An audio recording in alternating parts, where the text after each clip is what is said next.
سیدنا فاروق اعظم رضی اللہ تعالی عنہ کی ذات وہ عظیم ذات ہے. اللہ کے نبی نے اللہ پاک جل شانہ سے جھولی پھیلا کر مانگ کے لیا ہے. توجہ فرمائیں گے تو بڑی بات پلے پڑے گی. مانگنے والا محمد مصطفیٰ ہو اور دینے والا خدا ہو.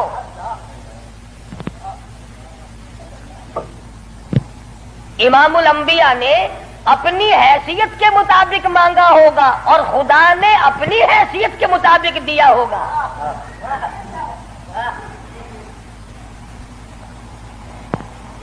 مانگنے والا بھی دیکھے اور دینے والا بھی دیکھے, پھر پتہ چلے گا آپ کو کہ جو چیز مانگی ہے وہ کتنی بڑی ہے اور اللہ نے جو چیز دی ہے وہ کتنی بڑی چیز ہے. میں اور آپ کسی سے مانگیں گے 2-4 روپے, 200-400 روپے مانگیں گے, رشتہ ناتا مانگیں گے, دھن دولت مانگیں گے. اس نبی نے مانگا, اللہ پاک نے فرمایا میرے محبوب اگر آپ چاہیں تو میں آپ کے منہ مبارک کے لعاب کو سونا بنا دوں. اس نبی نے مانگا, کالی کملی والی ذات نے مانگا, شہنشاہ کائنات نے مانگا اور یوں کہہ کر کے مانگا, الہی تیرا دین کمزور ہے, تیرا اسلام کمزور ہے, تیرا بھیجا ہوا میرے پاس جو ایمان ہے وہ کمزور ہے. خطاب کے بیٹے کو میرا ساتھی بنا دے, تیرے دین میں جان پڑ جائے گی.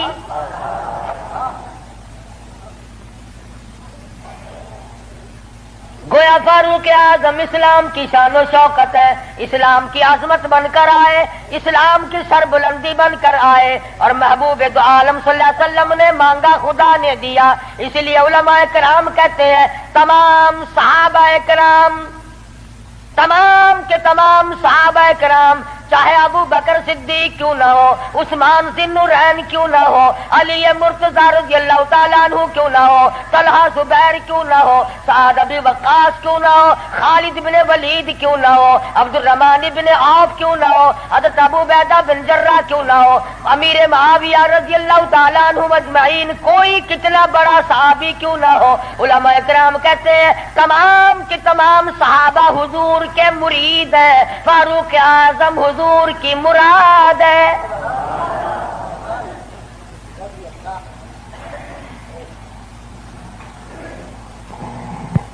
نقطوں سے شان کا پتہ چلتا ہے. کسی نے سید عطا اللہ شاہ صاحب بخاری سبقت رحمت اللہ علیہ سے پوچھا, دھیان کرو گے تو انشاءاللہ بات پلے پڑے گی. کسی نے شاہ جی مرحوم سے پوچھا کہ حضرت سیدہ خدیجہ رضی اللہ تعالی عنہا کا درجہ بڑا ہے یا سیدہ عائشہ صدیقہ رضی اللہ تعالی عنہا کا درجہ بڑا ہے؟ دونوں نبی کی گھر والی ہیں. سب سے پہلی گھر والی حضور صلی اللہ علیہ وسلم کی ازواج مطہرات میں سے سیدہ خدیجہ ہیں, جن کے پیٹ سے اللہ پاک نے حضور کو 4 بیٹیاں دی, 2 بیٹے دیے, دونوں بیٹے اسی وقت اللہ نے بلا لیے.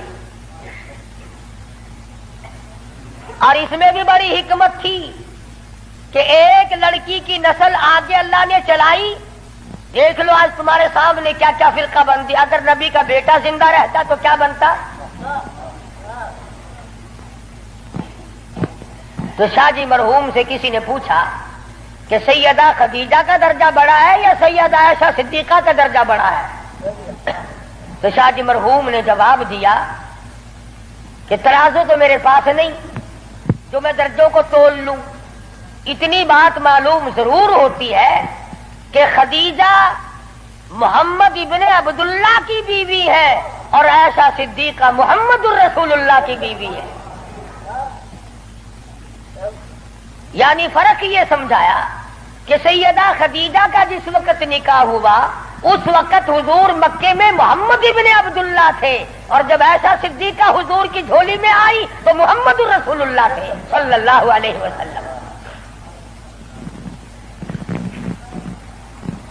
ایک دن سیدہ عائشہ صدیقہ اور سیدہ فاطمہ الزہرا رضی اللہ تعالی عنہا خالہ بھانجی بیٹی ماں بیٹی بیٹھی ہوئی تھی. آج ہماری عورتیں تو دنیاوی ضروریات کی گپیں ماریں گی. تیرا سوٹ کیسا، میرے جوتے کیسے، تیری چوڑیاں کیسی، تیرا زیور کیسا، تیرا خامن کیسا، تجھے کتنا خرچہ ملتا ہے. نبی کریم صلی اللہ علیہ وسلم کے گھرانے کا حال دیکھو. سیدہ فاطمہ الزہرا اور سیدہ عائشہ صدیقہ میں گفتگو چل پڑی. فاطمہ الزہرا رضی اللہ تعالیٰ عنہ فرمانے لگی امی جان میرا درجہ بڑا ہے، میں نبی کی بیٹی ہوں، آپ صحابی کی بیٹی ہیں. میں نبی کی بیٹی ہوں بلکہ امام الانبیاء کی بیٹی ہوں، شہنشاہ کائنات صلی اللہ علیہ وسلم کی بیٹی ہوں، آپ ابو بکر صدیق کی بیٹی ہیں. ذہانت تو دیکھیے، علم تو دیکھیے عائشہ صدیقہ رضی اللہ تعالی عنہا کا. خدا کی قسم جس کو خدا کے سلام آئے، جن کو جبریل کے سلام آئے، حضور جن کی جھولی میں ہو تو قرآن اترے. سیدہ عائشہ صدیقہ فرمانے لگی بالکل بیٹی ٹھیک ہے، بے شک مانتی ہوں تیرا درجہ بڑا ہے، آپ شہنشاہ کائنات کی بیٹی ہیں، امام الانبیاء کی بیٹی ہیں، محمد الرسول اللہ کی بیٹی ہیں، آپ کالی کملی والے صلی اللہ علیہ وسلم کی بیٹی ہیں، میں ابو بکر صدیق صحابی کی بیٹی ہوں. بالکل ٹھیک ہے، مگر یہ رشتے ناتے دنیا کے ہیں. لختے جگر میں نے تیرے ابا سے سنا، شہنشاہ کائنات صلی اللہ علیہ وسلم سے سنا، جس عورت کا نکاح جس آدمی کے ساتھ ہوگا قیامت میں اسی کے ساتھ اٹھے گی، اسی کا پلہ پکڑ کے جنت میں جائے گی. تو خاتون جنت ہے فاطمہ، میں نے تیرے ابا سے سنا ہے اس بات کے مطابق جس وقت جنت کا داخلہ ہوگا تیرے ہاتھ میں علی مرتضی کا ہاتھ ہوگا، میرے ہاتھ میں امام الانبیاء کا ہاتھ ہوگا.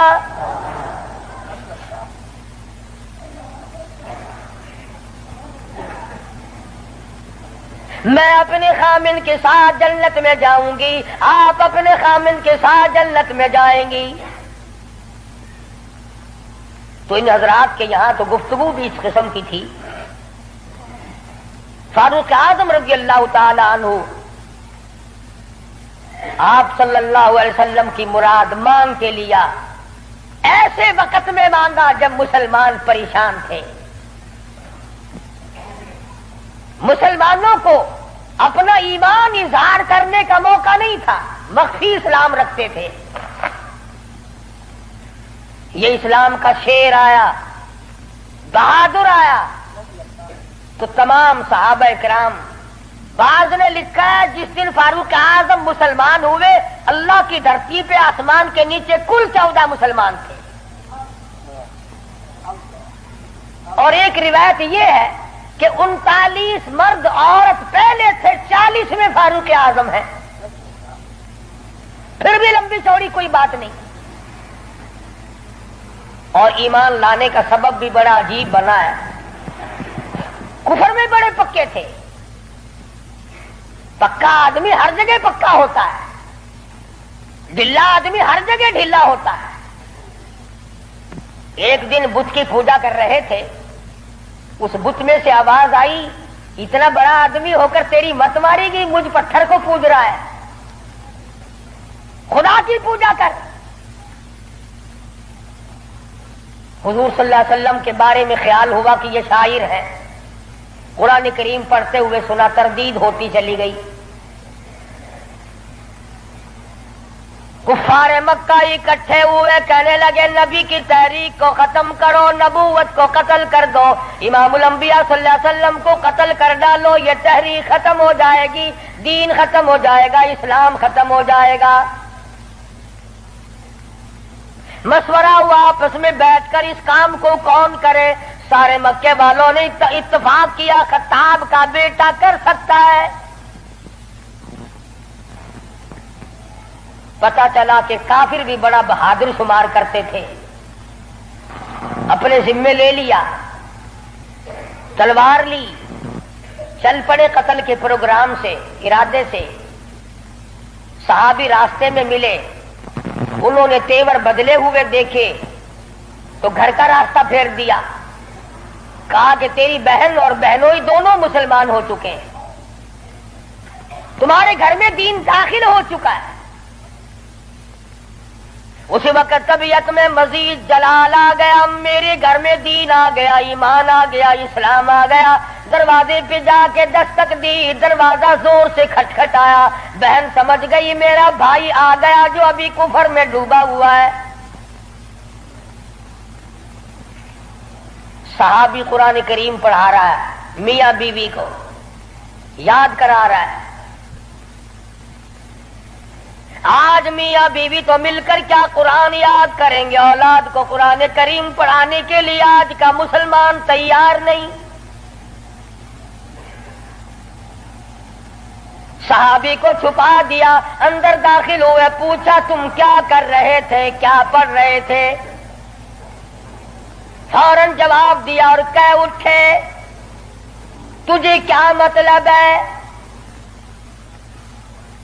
پکڑا ہے بہنوئی کو، مارا مار مار کے بے ہوش بنا دیا۔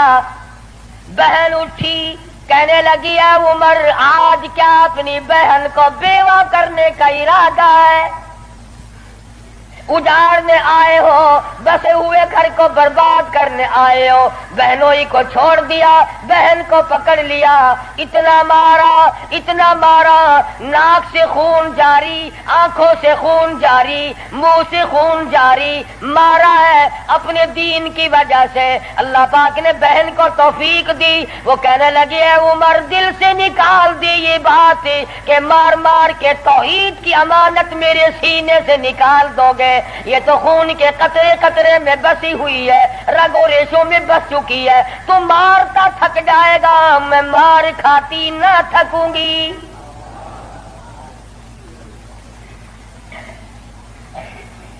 جس ماں کی چھاتی کا دودھ تو نے پی رکھا ہے، میں نے بھی اسی کا دودھ پی رکھا ہے۔ تیرا جتنا جی چاہے مار لے، ایمان کار کلمے کا انکار نہیں کیا جا سکتا۔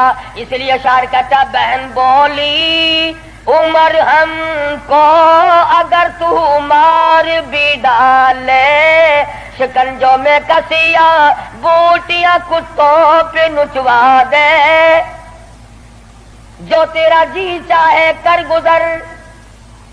میرے ایمان کی یہ کیفیت ہے، ہم اپنے دین حق سے ہرگز پھر نہیں سکتے ہیں۔ بلندی معرفت کی مل گئی ہے، گر نہیں سکتے۔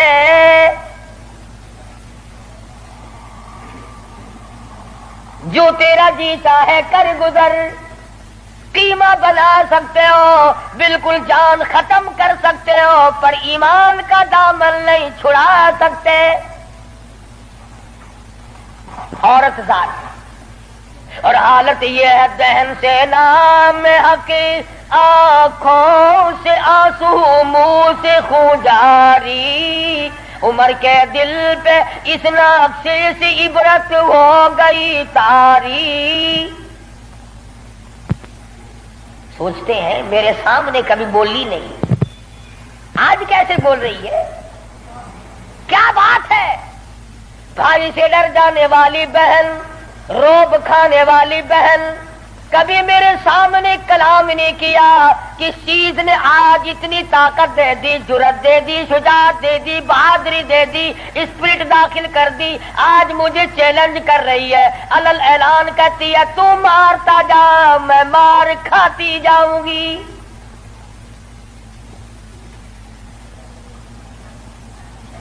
پیچھے کو ہٹ کر بیٹھ گئے اور کہنے لگے کہ فاطمہ میری بہن، اب تو وہ دکھا دے تم کیا پڑھ رہی تھی۔ ایسے وقت میں بھی قرآن کریم کا تقدس ملحوظ ہے۔ پاکستان کے مسلمانوں، تم نے اخبارات میں پڑھا سنا، شرم نہیں آئی؟ 15 شہروں میں قرآن کریم کی توہین کی گئی، اللہ کے قرآن پہ پخانے کیے گئے، گندگی میں پھینکا گیا، جلایا گیا۔ آج اللہ کا قرآن میرے تیرے دروازے پہ کرلاتا پھرتا ہے، روتا پھرتا ہے، اور مسلمانوں ہے کوئی میرا، او لوگوں میری توہین ہو گئی۔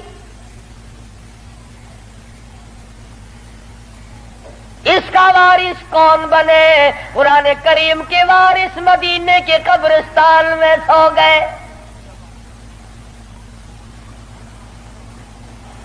فاطمہ بنت خطاب نے اس وقت میں بھی ادب کو ملحوظ رکھا، کہنے حالانکہ بال پھٹے ہوئے ہیں، کپڑے پھٹے ہوئے ہیں، خون تھوک رہی ہے، خامد بے ہوش پڑا ہے، ایسی حالت میں بھی کہتی ہے میں تجھے دکھا تو دیتی مگر تو کافر پلیت ہے۔ قرآن کریم میرے اللہ میاں کا مقدس کلام ہے۔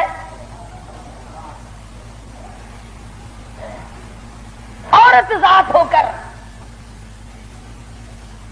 ایسے وقت میں بھی بالکل پرواہ نہ کی۔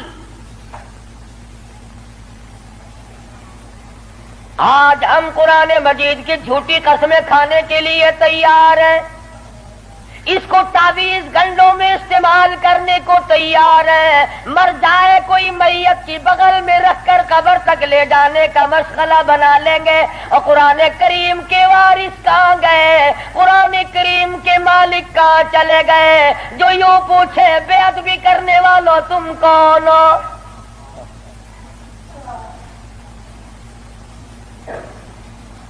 آج اگر کسی حکومت کے بارے میں کوئی بات کر دی جائے فوراً سزا آ جاتی ہے، اگر کسی کے بارے میں کچھ کہہ دیا جائے فوراً قانون حرکت میں آتا ہے، حکومت کے کارندے حرکت میں آتے ہیں۔ اور سی آئی ڈی والوں، انٹیلیجنس والوں، کہاں گیا تمہارا محکمہ؟ اللہ کے قرآن کی بے عزتی ہو گئی۔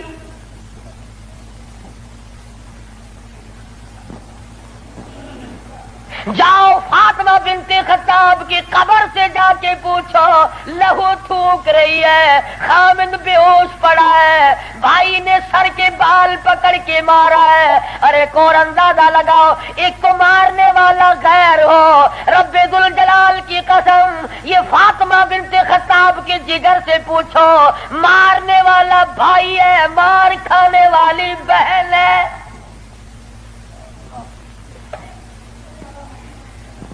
چوری نہیں کی، ڈاکہ نہیں مارا، گناہ کوئی نہیں کیا، قصور کوئی نہیں کیا، قرآن کریم کیوں پڑھتی ہے؟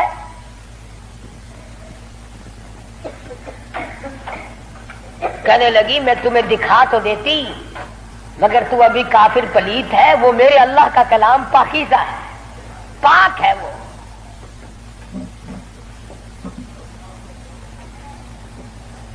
دیکھوں گا ضرور، میں پاک کیسے ہو سکتا ہوں؟ کہنے لگی پانی لاتی ہوں۔ اندازہ لگاؤ، قربان جاؤں فاطمہ بنت خطاب، تیری ایک ایک ادا پہ روتی جاتی ہے، خون تھوک رہی ہے، پانی لا رہی ہے، اور پانی لا کر کے بھائی کے اوپر پانی ڈالتی جاتی ہے، خون بھی تھوک رہی ہے، آنسو بہا رہی ہے، اور آسمان کی طرف چہرہ اٹھا کر یوں چپکے سے جھولی پھیلا دی، الہی باہر کو میں دھو رہی ہوں، اندر کو تو پاک کر دے۔ باہر پانی ڈالنا میرا کام ہے، اندر کو صاف کر دینا یہ تو تیرا کام ہے۔ غسل کرا دیا، قرآن کریم کا ورقہ ہاتھ میں دے دیا، تم سارا قرآن کریم پڑھتے ہو سنتے ہو مگر مردوں کے لیے۔ آج عدالت میں قرآن کریم کے لیے جگہ کوئی نہیں، کچہری میں جگہ کوئی نہیں، مارکیٹ میں جگہ کوئی نہیں، محلے میں جگہ کوئی نہیں، میری تیری شادی میں قرآن کریم کا پوچھنے والا کوئی نہیں، ایوان صدر میں پوچھنے والا کوئی نہیں، کسی معاملے میں قرآن کے جاننے ماننے والا کوئی نہیں۔ ادھر آ، فاروق اعظم نے ایک آیت پڑھی، صرف ایک آیت پڑھی، ادھر حضور صلی اللہ علیہ وسلم کی جھولی پھیلی ہوئی ہے، ادھر فاطمہ بنت خطاب کے آنسو ہیں۔ ایک آیت پڑھنے کے بعد فوراً پکار اٹھے اور کہنے لگے چلو ڈھونڈے غلاموں کو، چلو ڈھونڈے غلاموں کو، شہنشاہ کر دیا جس نے، زمانے بھر کے غلاموں کو آقا کر دیا جس نے۔ اے میری بہن مجھے بھی یہ دولت ملنی چاہیے جو دولت تجھے ملی. اور فرماتے ہیں فاطمہ میں گستاخی کے ارادے سے چلا تھا, قتل کے ارادے سے چلا تھا, اب میرے گلے میں رسی ڈال کر مجھے گلیوں میں سے گھسیٹ کے دربار رسالت میں لے کے جا.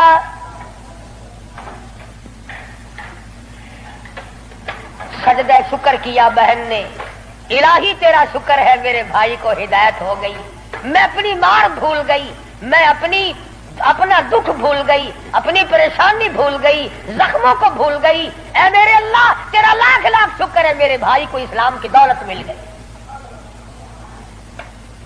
دربار رسالت میں سب کہہ دو صلی اللہ علیہ وسلم میں حاضر ہوئے, اسلام سے مشرف اسلام ہوئے.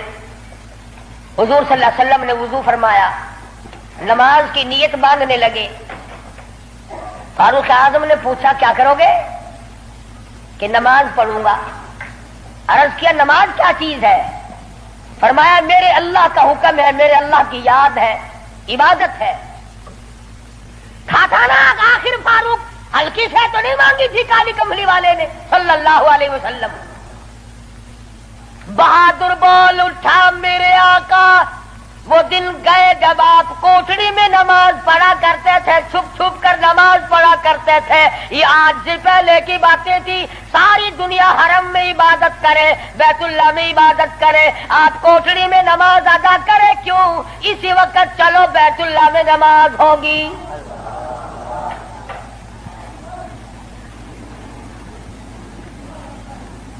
ہلکی, میں نے عرض کیا تھا نا کہ ہلکی سے نہیں مانگی نبی نے. اور ادھر وہ جو تھا نا دار الندوہ, جہاں بڑے بڑے قریش انتظار میں بیٹھے ہیں, ابھی سر کٹے گا نعوذ باللہ نبی صلی اللہ علیہ وسلم کا, ابھی لاتے ہیں. بیت اللہ میں تشریف لے آئے اور مکے کی طرف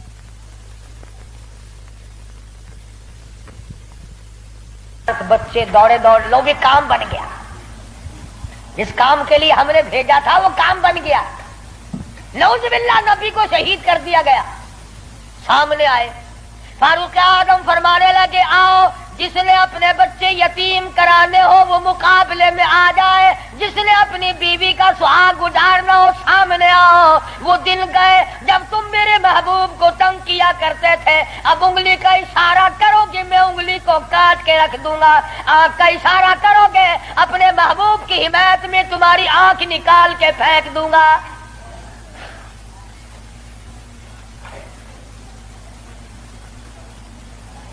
خطاب کے بیٹے تجھے تو ہم نے سر لینے کے لیے بھیجا تھا. کہنے لگا ایسا ہی سودا ہوا کرتا ہے, سر لینے آیا تھا مگر سر دے بیٹھا ہوں. سر دے بیٹھا ہوں. اب تو یہی حالت یہ رہے گی, میرا سر ہو تیرا در ہو, تیرا در ہو میرا سر ہو, میرا دل ہو تیرا گھر ہو. تمنا مختصر سی ہے مگر تمہید کولانی. فاروق اعظم مسلمان ہو گئے, قریش سارے مایوس ہو گئے. لو بھی اب خیر نہیں, اب معاملہ بگڑ گیا. پروردگار عالم نے وہ شان بخشی. حضور صلی اللہ علیہ وسلم فرماتے ہیں اے عمر, جس گلی سے تو نکل جائے, جس بازار سے تو نکل جائے, اس بازار میں شیطان داخل ہونے کی جرت نہیں کرتا. اور یوں فرمایا اگر میرے بعد نبوت کا دروازہ کھلا ہوتا اور ختم نبوت کا تاج میرے سر پہ نہ ہوتا تو میرے بعد تجھے نبی بنایا جاتا. اور پھر سیدہ حفصہ رضی اللہ تعالی عنہا فاروق اعظم کی بیٹی ہے, حضور صلی اللہ علیہ وسلم کی گھر والی ہے. فاروق اعظم حضور صلی اللہ علیہ وسلم کے سسر ہیں. کیا نظارے آئے ہوں گے جس وقت فاروق اعظم کے دروازے پہ کالی کملی والے دلہا بن کر آئے.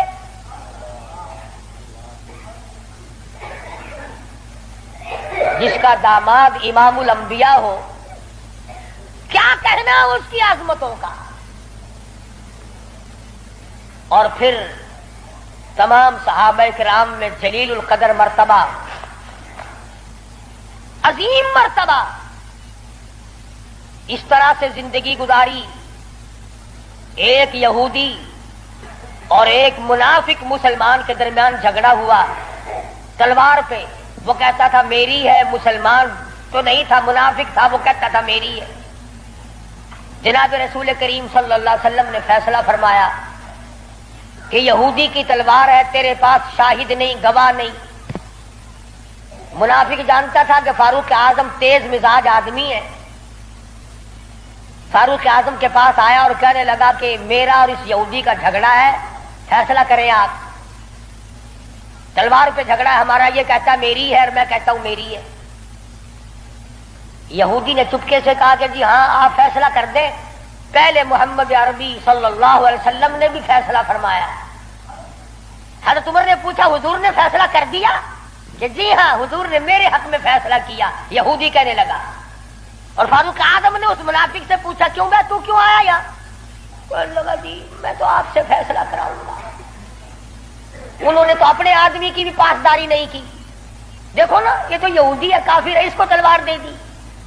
کہ اچھا تو حضور کے بعد مجھ سے فیصلہ کرانے آیا ہے؟ کہ جی ہاں میں تو آپ سے کراؤں گا. دیکھو نا آپ کتنے غیرت والے آدمی ہیں. کہ اچھا اچھا ماشاءاللہ تشریف رکھو ابھی فیصلہ کر دیتا ہوں. منافق نے سمجھا کوئی رجسٹر اٹھانے گئے ہیں. فاروق اعظم اندر سے تلوار لے آئے اور تلوار لاتے ہی منافق کی گردن پہ ماری، اڑا کے رکھ دی. فرمایا جو میرے آقا کا فیصلہ نہیں مانتا میرے پاس دوبارہ فیصلہ کرانے آئے گا اس کے لیے میرے پاس یہ فیصلہ ہے. اڑا دی. میرے تیرے ورگا ہوں نا اوشی جیڑا کچھ آتا اپنی زبان گندی کریں گا پیٹوں کو کیا.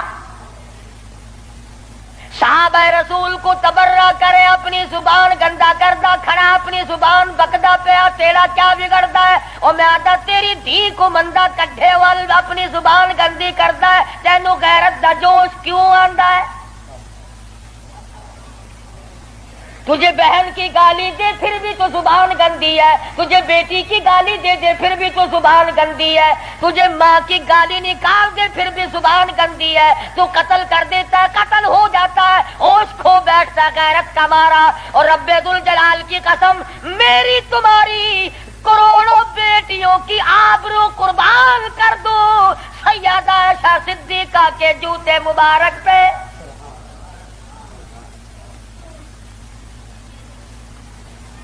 کیوں گالی دے کوئی کسی کو؟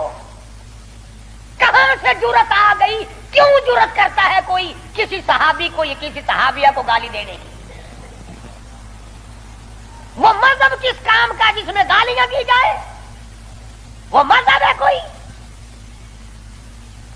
وہ عبادت ہے کوئی جس میں گالی ہو، سب و ستم ہو، تبرہ ہو؟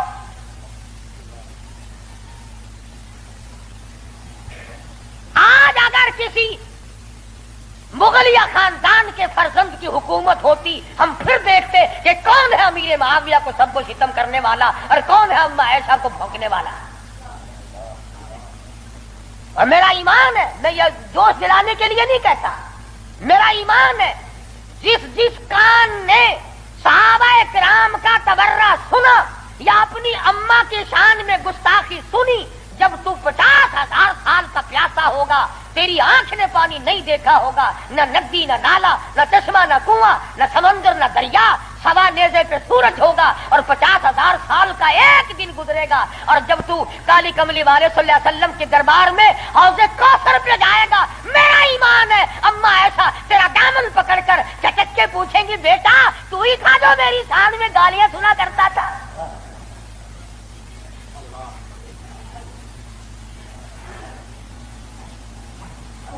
تماشا نہیں ہے، دین ہے دین.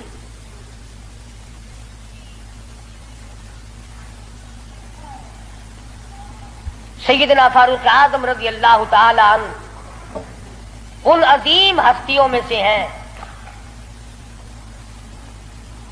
جنہوں نے اپنے دور خلافت میں اسلام کے نام پر 18,000 شہر فتح کیے.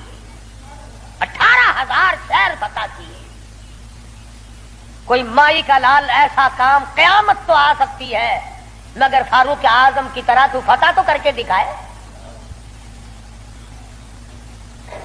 جن لوگوں نے فاروق اعظم کی شکل دیکھ کر بیت المقدس کی چابیاں حوالے کی تھی، جب لوگوں نے فاروق اعظم کو گالیاں دینی شروع کی، اللہ پاک نے تم سے قبلہ اول چھین لیا. جاؤ، تم اس قابل ہی نہیں. جس کے چہرے کی برکت سے تمہیں بیت المقدس ملا تھا اس کو بکواس کر رہے ہو. جاؤ، اب بیت المقدس میں یہودیوں کو تو دے سکتا ہوں مگر گالیاں دینے والوں کو نہیں دوں گا.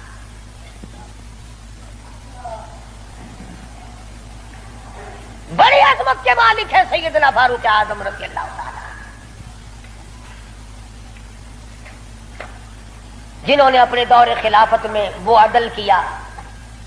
اب وہ منافق کی گردن جو اڑا دی نا، منافق تو بے شمار تھے، اوپر سے مسلمان بنے ہوئے تھے، اندر سے پکے یہودی تھے. ہائے ہائے، دیکھو بالکل بے گناہ اپنے دروازے پہ. ارے بھائی اکرام کرنا چاہیے تھا، کلمہ گو کو قتل مار کر دیا. ہائے ہائے ہائے. سارے اکٹھے ہو کے اور دربار رسالت میں گئے، دربار رسالت میں گئے. ہائے مر گئے، ہائے مر گئے، ہائے ہائے.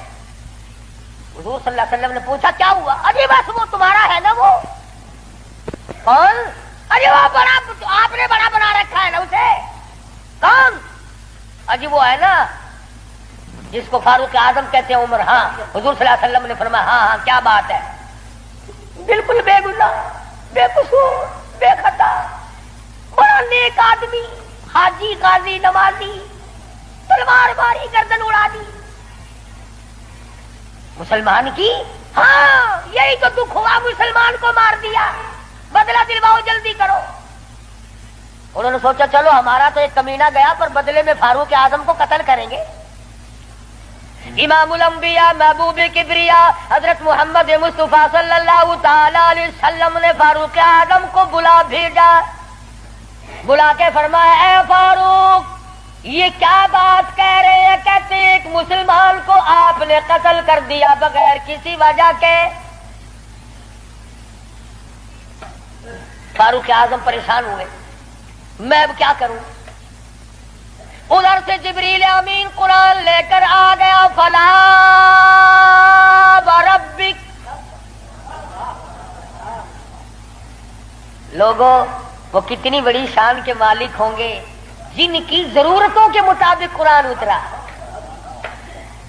فلا وربک، اے میرے محبوب تیرے رب کی قسم، مجھے اپنی قدرت کاملہ کی قسم، مجھے اپنی الوہیت کی قسم، مجھے اپنے جلال کی قسم، مجھے اپنی پروردگاری کی قسم، لا یؤمنون. اس وقت تک کوئی مسلمان ہو ہی نہیں سکتا، مسلمان بن ہی نہیں سکتا، حتی یحکموک فیما شجر بینہم. اور میرے محبوب جو تیرے فیصلے کو پلٹ دے، جو تیرا فیصلہ نہ مانے، وہ مسلمان کائے کا. میں خدا قسم کھاتا ہوں فاروق نے مسلمان نہیں مارا بلکہ یہودی منافق مارا ہے.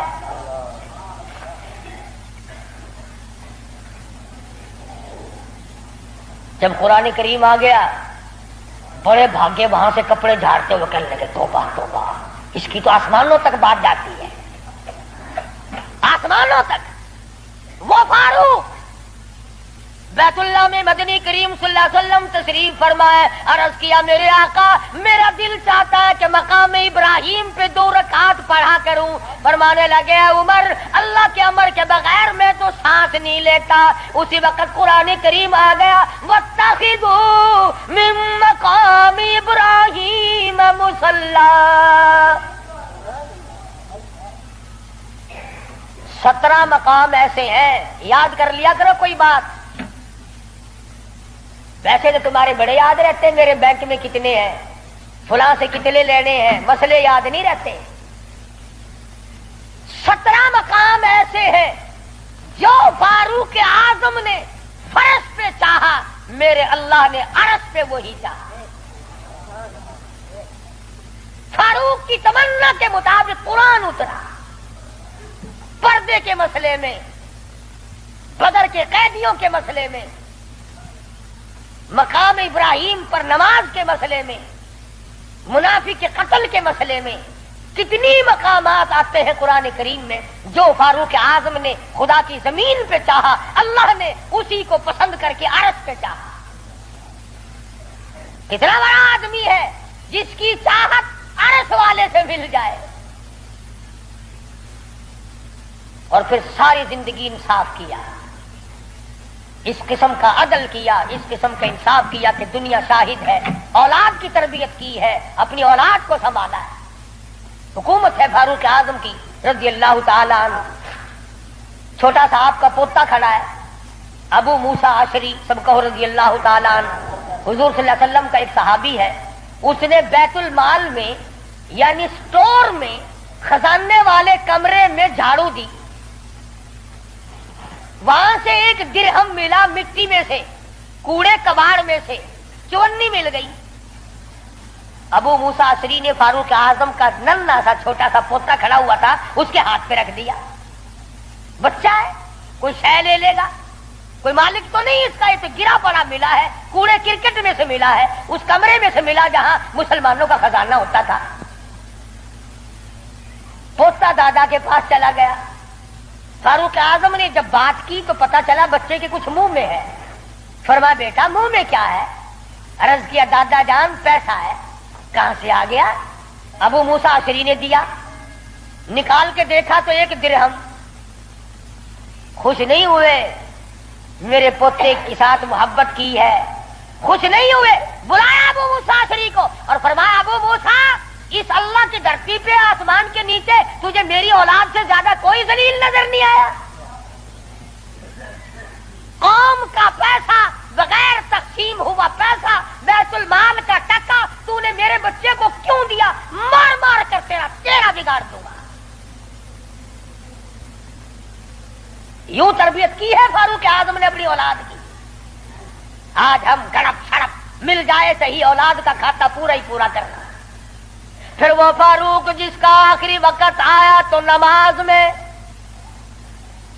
کوئی ایکسیڈنٹ میں مرے گا، کوئی آپریشن روم میں مرے گا، کوئی بیوی بچوں کے سامنے تڑپ تڑپ کے مرے گا. فاروق اعظم کو چھرا مارا گیا فجر کی نماز میں،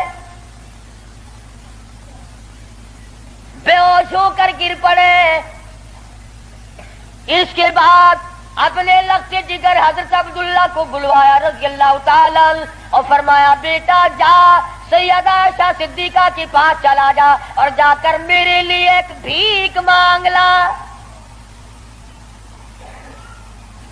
اور جا کر کے بھیک مانگ. عائشہ صدیقہ مالکہ ہے اس حجرے کی جس حجرے میں محمد عربی صلی اللہ علیہ وسلم دفن ہے، ابو بکر صدیق دفن ہے، ایک قبر کی جگہ ہے. عائشہ صدیقہ سے جا کر میرے لیے بھیک مانگ کے آ اور جا کے یوں کہنا ہے چھپائے کفن میں آج عمر اور سوالی آپ سے اے سر بسر، اس کو بس للہ اجازت دیجئے تاکہ قدموں میں نبی کے جا بچھے. اجازت دے دو اللہ واسطے بھیک مانگتا ہوں. اور آج میری یہ حالت ہے، پیش یہ مولا کا ہے اتنا خیال اور کانپتا ہے عمروں کا بس بال بال. رو رہے ہیں فاروق اعظم، فرماتے ہیں دیکھیے آج جالا اس کی حضور کیسے آوے پیش وہ رب غفور. نہ معلوم کیا بنے گی. حضرت عبداللہ بن عمر رضی اللہ تعالیٰ اما عائشہ صدیقہ رضی اللہ تعالیٰ عنہ کی خدمت میں گئے، قبر کی جگہ مانگی. ابا جان نے بھیک مانگ رہے ہیں. فرمانے لگی میں نے اپنے لیے رکھی تھی مجھے اس کے بدلے میں قیامت تو آ سکتی ہے مگر ایسی جگہ نہ ملے گی۔ واہ ایسا صدیقہ، تم نے اچھا صدقہ کیا، تاریخ کو شرمندہ کر دیا۔ ارے 4 پیسے اللہ نہ ان پہ دو گے تمہیں امید ہے اور مل جائیں گے، کپڑا دو گے تمہیں امید ہے اور مل جائے گا، کھانا دو گے تمہیں امید ہے اور مل جائے گا، مکان دکان دو گے تمہیں اور مل جائیں گے، لیکن ایسا صدیقہ جانتی ہے نہ اور نبی آئے نہ ایسا حجرہ بنے۔ یہ تو جنت کا ٹکڑا ہے۔ ایسا صدیقہ کو پتا ہے کہ یہ وہ زمین ہے، زمین کے وہ ذرے جو حضور صلی اللہ علیہ وسلم کے جسم اقدس کو لگے ہوئے ہیں، ان کا درجہ عرش عظیم سے بلند ہے۔ مگر اما عائشہ فرماتی ہیں رضی اللہ تعالی عنہ کہ کوئی اور ہوتا تو میں انکار کر دیتی، فاروق کو انکار کرتے شرم آتی ہے، میرے محبوب نے اللہ سے مانگ کے لیا تھا، جاؤ میرا اللہ مالک ہے میں نے دے دی۔ جب واپس آئے حضرت عبداللہ بن عمر، ادب دیکھو، فرمایا مجھے اٹھا کے بٹھاؤ۔ اما عائشہ کا جواب لیٹ کر سننا بے ادبی سمجھتا ہوں۔ اٹھا کے بٹھایا، بتایا کہ اجازت مل گئی، رونے لگے۔ انصاف کا دم بھرنے والوں، عدل کا نام لینے والوں، آؤ فاروق کا آخری انصاف دیکھو، آخری۔ یوں فرمایا ابھی مجھے سانس آ جا رہے ہیں، جب میری روح پرواز کر جائے، جب میرا دم نکل جائے، مجھے غسل دے کر فارغ ہو جاؤ، جنازے کی تیار کر چکو، جب میرا منہ کفن میں چھپا سکو اور چھپا چکو، میرا جنازہ اٹھا کر اما عائشہ صدیقہ کے دروازے پہ لے جانا۔ کیوں؟ کیا کریں گے وہاں لے جا کر؟ فرمایا قیامت تک کے آنے والے لوگ یوں نہ کہیں زبردستی لے لی ہوگی، ورنہ ایسی جگہ کون دیا کرتا ہے۔ حکمران جو تھا 22 لاکھ مربع میل کا حکمران جو ہے، بادشاہ جو ہے 18,000 شہروں کا فاتح جو ہے، او میاں دبا کے لے لیا ہوگا، کون ایسی جگہ قبر کی جگہ دیا کرتا ہے؟ فرمایا جب میں نہ بول سکوں، میں خاموش ہو جاؤں ہمیشہ کے لیے، میری حکومت نہ رہے، میرا اقتدار نہ رہے، میری حکمرانی نہ رہے، منہ کفن میں چھپا ہوا ہو، اما ایسا صدیقہ کے دروازے پہ رکھ دینا، پھر اجازت مانگنا کہ آج بھی اجازت پھر دو، اگر اجازت دے تو حضور صلی اللہ علیہ وسلم کی قبر کے برابر دفن کرنا، اگر اس وقت اجازت نہ دے تو جنت البقیع میں دفن کر دینا۔ کتنا بڑا انصاف ہے اور کس قدر خدا کا خوف ہے۔ فرمایا اگر وہ تم نے ایسا نہ کیا قیامت میں ڈر ہے کہیں شرمندہ نہ ہو جائے۔ جس نے ساری رات لوگوں کی چوکیداری کی، پہرے داری کی، جو اپنی پیٹھ پہ اٹھا کر آٹے اور کھجوروں کی بوری اگر غربا کو لا کے بھی دیتا تھا، جو یتیموں اور محتاج اور غریبوں کا کھانا پکایا کرتا تھا، جو فاروق اعظم کا انتقال ہوا، مدینے کے یتیم روئے، مدینے کے بیوارے روئی، محتاج روئے، اب کون ہماری خبر گیری کیا کرے گا؟ تو یکم محرم الحرام فاروق اعظم رضی اللہ تعالی عنہ کی شہادت کا دن ہے۔ افسوس یہ ہے کہ ہمیں پتہ ہی نہیں کون شہید ہوا، کون عام موت مرا ہے۔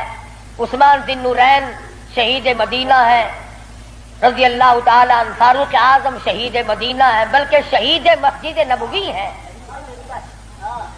حضور صلی اللہ علیہ وسلم کے محراب پہ حضور کے مصلی پہ کھڑے ہوئے فاروق اعظم کو چھرے مارے گئے۔ اور پھر اس سے بڑھ کر کیا پیار ہوگا؟ تم سارے قرآن کو ٹھیک ہے یاد رکھو، حدیثوں کو یاد رکھو، تاریخی واقعات کو یاد رکھو، اور جسے شک ہو، جسے یقین نہ ہو، وہ آج مدینے چلا جائے اور جا کے پوچھے او کالی کملی والے یہ تیری بائیں طرف کون سویا ہوا ہے؟ حضور صلی اللہ علیہ وسلم نے فرمایا ہاکذا نبعث یوم القیامہ، ہم قیام ایک ہاتھ میں ہاتھ صدیق اکبر کا تھا اور ایک ہاتھ میں ہاتھ فاروق اعظم کا تھا۔ یوں فرمایا جب میں قیامت میں اٹھوں گا ان دونوں ساتھیوں کے ہاتھ میرے ہاتھ میں ہوں گے، ہاکذا نبعث یوم القیامہ، او کما قال النبی صلی اللہ علیہ وسلم۔ تو بھائی تمام صحابہ کرام کے خادم بنو، سارے صحابہ پکے سچے، اہل بیت سچے، تمام کے تمام جلیل القدر لوگوں میں سے ہیں، کسی کی برائی نہ کرو۔ انشاءاللہ زندہ رہے اگلے جمعے امام حسین رضی اللہ تعالی عنہ کی شہادت بیان ہوگی۔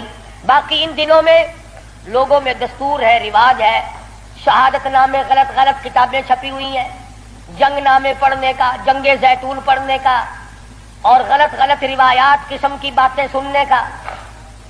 اس لیے ہماری گزشتہ دوسرے تیسرے سال کی کیسٹیں ہیں شہادت امام حسین رضی اللہ تعالیٰ عنہ کی۔ یہاں میرے لڑکا باہر طیب دروازے پہ لیے بیٹھا ہے، میں نے خود منگائی ہیں تاکہ عورتیں سنیں، مرد سنیں، پڑوسنے سنیں، آپ سنیں، گھر والے سنیں، اور اہل بیت کی محبت سے واقف ہوں، ان کی عظمت سے واقف ہوں، ان کے طریقہ کار سے واقف ہوں۔ تو اس تمام چیزوں کو ملحوظ خاطر رکھتے ہوئے جہاں آپ اپنے گھر کی ہر چیز کو خریدتے ہیں کہ اس کے بغیر گزارا نہیں، اس کے بغیر گزارا نہیں، میں یہ بھی کہتا ہوں کہ اہل بیت کی محبت کے بغیر بھی گزارا ہے، اہل بیت کی محبت کے بغیر بھی گزارا نہیں۔ کیوں؟ اس لیے کتنی بڑی شان ہوگی اس جوان کی جو حضور کے کندھے پہ بیٹھ کے کھیلا کرتا تھا۔ ایک بات عرض کر دوں، آخری معمول چھوٹی سی بات ہے، یہاں کندھے پہ سیدنا امام حسین بیٹھے ہیں سب کو رضی اللہ تعالیٰ عنہ، اور حضور اپنے کندھے پہ اٹھا کر مدینے کی گلی میں تشریف لے آئے تو فاروق اعظم نے فرمایا سبحان اللہ، کتنی شاندار سواری ہے، کتنی شاندار سواری ہے۔ تو حضور نے فرمایا اے عمر، یوں بھی کہو نا کہ کتنا شاندار سوار ہے، سوار بھی کتنا شاندار ہے، کتنا بہترین ہے۔ تو کیسٹ میں آپ کو سب کچھ ملے گا، اور میں ان میں انشاءاللہ بتاؤں گا کہ حسین کے کان میں اذان کس نے دی، حسین کے حلق میں گھٹی کس نے ڈالی، حسین کھیلتا کہاں تھا، حسین کی زندگی کس نے بنائی، تربیت کس نے کی، تعلیم کس نے دی، کس ماحول میں ہوئی، یہ انشاءاللہ آئندہ جمعہ سویرے سویرے آنا۔ باقی ان دنوں میں شہادت امام حسین کی کیسٹ لے جاؤ، خود سنو، ہوٹلوں پہ، دکانوں پہ، بیٹھکوں میں، گھروں میں بیٹھ کر سنو، صحابہ کرام اور اہل بیت کا ذکر محبت کے ساتھ ہوگا، یہ بھی اجر عظیم کا ذریعہ بنے گا۔ وآخر دعوانا الحمدللہ رب العالمین۔ اللہم صلی وسلم وبارک علی سیدنا مولانا محمد۔ اللہم صلی وسلم وبارک علی سیدنا مولانا محمد النبی الامی الہاشمی وعلی آلہ واصحابہ برۃ الکرام۔ یا اللہ سب بیماروں کو شفا عطا فرما۔ قاری عبدالاول کے سسر کو تکلیف ہے، اللہ پاک شفا کاملہ عاجلہ مستمر عطا فرمائے۔ ایک اور ساتھی ہے، ان کا بھائی بیمار ہے، میری طبیعت پورا ہفتہ ہو گیا بڑی ناساز ہے، دعا فرماؤ اللہ تبارک و تعالی سب کو صحت کلی عطا فرمائے، موت آئے تو سب کو کلمے اور ایمان والی موت عطا فرما۔ یا اللہ سارے صحابہ کرام کا خادم بنا، صحابہ کرام کا غلام بنا، اہل بیت کا غلام بنا، سب کے کاروبار میں برکت عطا فرما۔ یا اللہ بدعات اور رسومات سے بچا، پروردگار عالم محمد کریم صلی اللہ علیہ وسلم کی غلامی نصیب فرما۔ محرم میں جو جائز کام ہے ان کو کرنے کی توفیق عطا فرما، اور جو بدعات قسم کی ہے ان تمام چیزوں سے ہم سب کو بچنے کی توفیق عطا فرما۔ الہ العالمین تیرے محبوب صلی اللہ علیہ وسلم نے ہمیں قرآن دیا، صحابہ کرام دیا، اہل بیت دیا، ان سب کی ہمیں غلامی نصیب فرما۔ یا اللہ سب کی بگڑی بنا دے۔ حاجی عبد الرمضان صاحب کا بچہ اسپتال میں داخل کرائیں گے، مقبول نام ہے، بازو کا آپریشن ہوگا، اللہ پاک کامیاب فرمائے۔ اور بھی کئی لڑکیوں نے کہا ہے دعاؤں کے لیے، اللہ پاک ان کی مشکلوں کا آسان فرمائے، اللہ پاک سب کے دکھ دردوں کو دور فرما، سب کی جھولیاں بھر دے، سب کو اپنے خزانے